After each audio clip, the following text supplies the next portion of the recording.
El flujo circular de la economía también es una parte del tema de la circulación. Nosotros sabemos que la circulación pues está hablando sobre los procesos económicos, ¿ya? Entonces, en el flujo circular de la economía vamos a entender que es un modelo bisectorial, que este pues va a ser elaborado para comprender el proceso del intercambio entre los polos económicos, es decir, las empresas y las familias, que ambos cumplen funciones, ¿no? A través de estos flujos reales y nominales, dando así pues un lugar a ello, a la existencia de los mercados. Pero los supuestos, por ejemplo, una economía sin gobierno, no existe intervención del sector externo, aquí no hay ahorro, no hay un desequilibrio.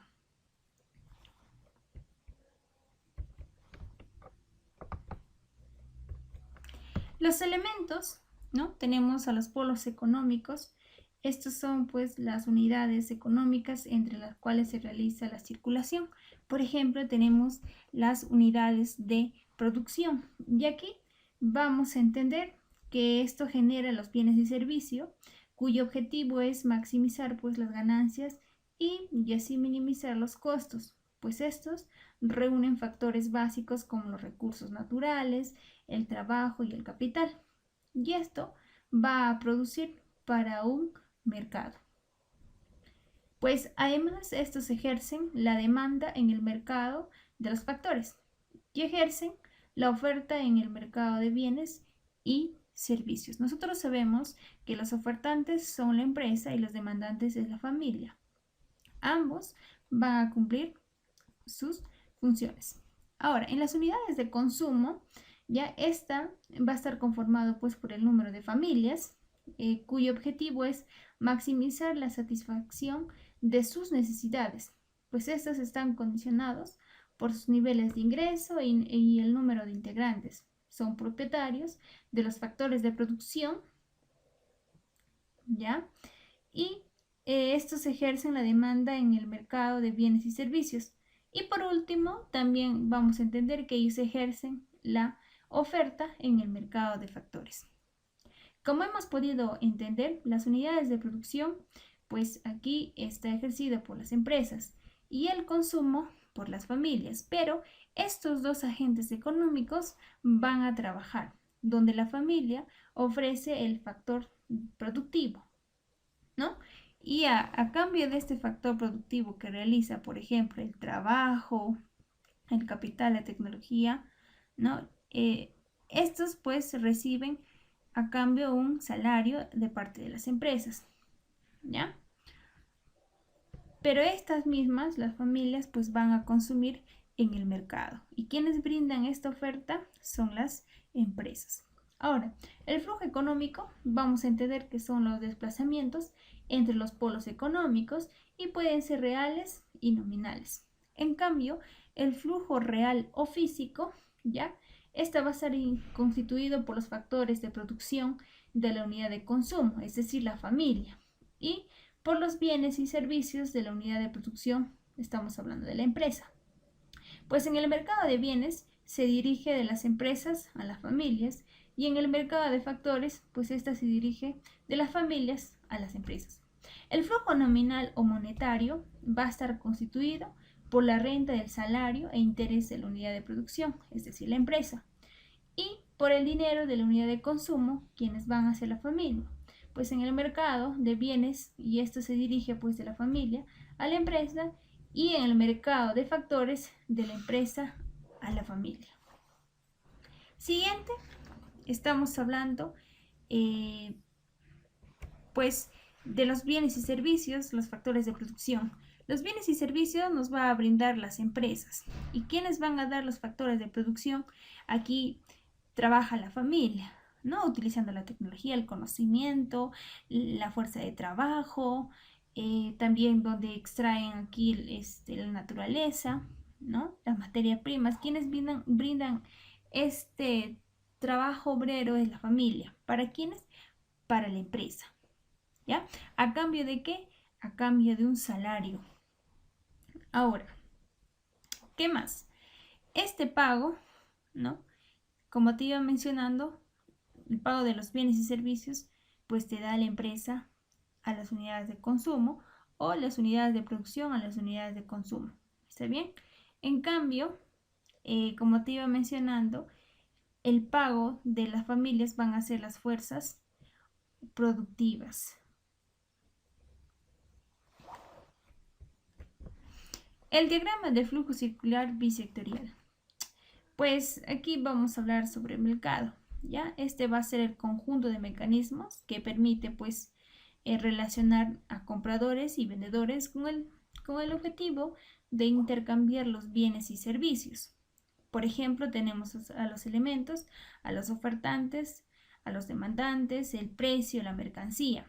Los ofertantes pueden establecer el precio o también el Estado. En este caso, el ofertante va a establecer su propio precio del producto de acuerdo a la cantidad de compradores o a la cantidad de familias o los demandantes, ¿ya? La mercancía pues va a ser el producto que va a ser intercambiado, ¿no? A cambio de la moneda. Pues la clasificación.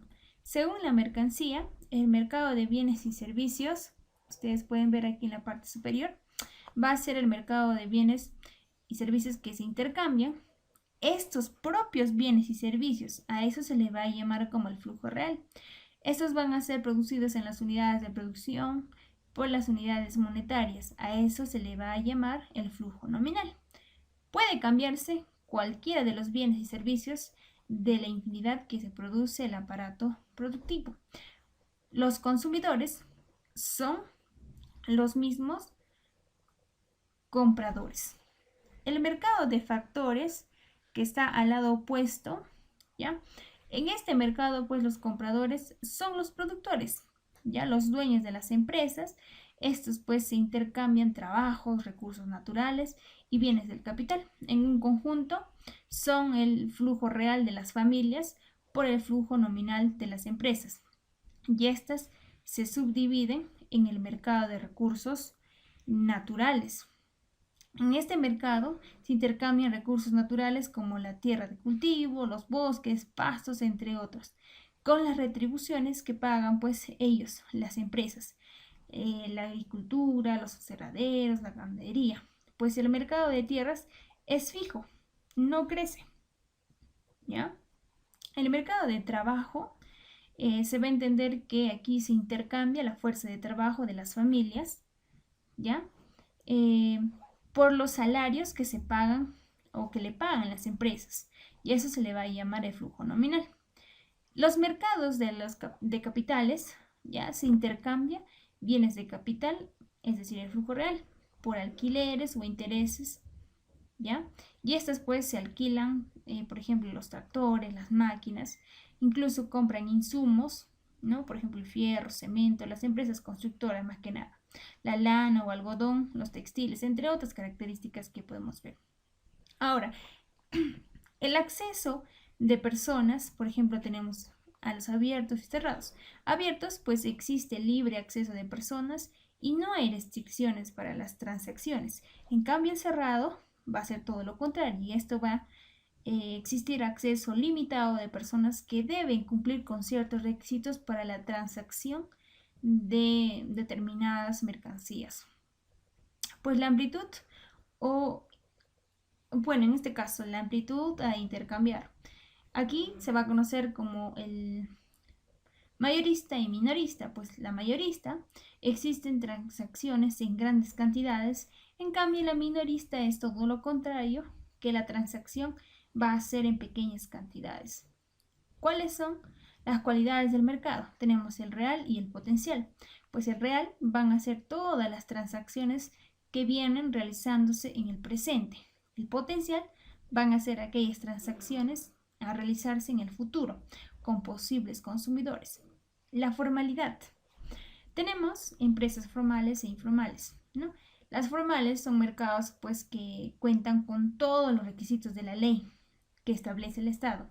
En cambio, los informales, cuando aquellos ofertantes y demandantes no están cumpliendo las normas que exige la ley.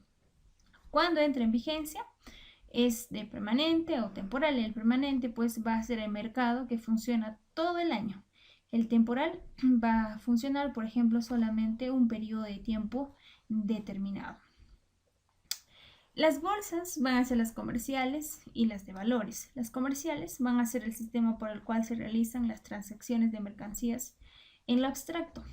El de valores va a ser un sistema por el cual se realizan operaciones bursátiles, es decir, el control de los trabajadores de la familia, ¿ya? De la empresa. En la amplitud geográfica, por ejemplo, tenemos a las localidades, tenemos a los gobiernos regionales, nacionales, internacionales. En una determinación de precio, el mercado de competencia tenemos la perfecta y la imperfecta.